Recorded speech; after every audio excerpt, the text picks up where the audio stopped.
नमस्कार, मी प्रीती.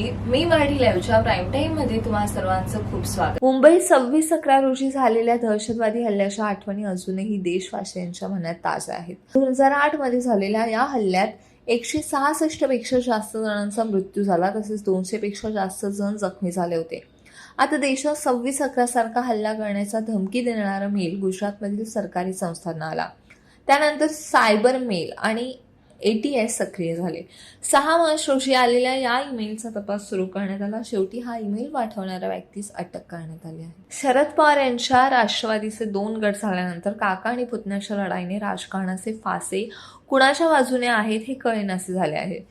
पारनेरचे आमदार निलेश लंके यांनी आपण नेमके कोणासोबत आहोत हे स्पष्ट केले नाही. त्यांच्या मी अनुभवलेल्या कोविड पुस्तकाचे प्रकाशन आज पुण्यात राष्ट्रवादी काँग्रेसच्या शरद पवार गटाच्या कार्यालयात झाले.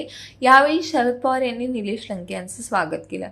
परंतु शरद पवार आणि निलेश लंके या दोन्ही नेत्यांनी पत्रकारांना गोंधळून टाकले.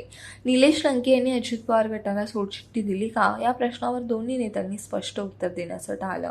त्यामुळे निलेश लंकेंची आमदारकी वाचवण्यासाठी ही तारेवरची कसरत नेत्यांना करावी लागत आहे का असा सवाल केला जात आहे.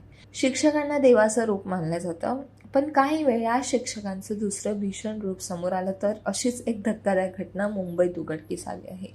शाळेत शिकणाऱ्या अल्पवयीन मुलीचा विनयभंग केल्याप्रकरणी आरोपी शिक्षकाला बेड्या ठोकण्यात आल्या आहेत. मुंबईतील गावदेवी परिसरातील एका शाळेत ही दुर्दैवी घटना घडली होती.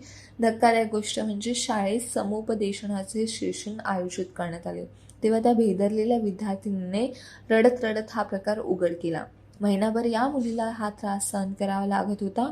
या प्रकरणी मुलीच्या तक्रारीवरून गावदेवी पोलीस ठाण्यात विनयभंग व बालकांचे लैंगिक अपराधांपासून संरक्षण कायदा पोक्सो अंतर्गत गुन्हा दाखल करून आरोपी शिक्षकाला पोलिसांनी अटक केली आहे.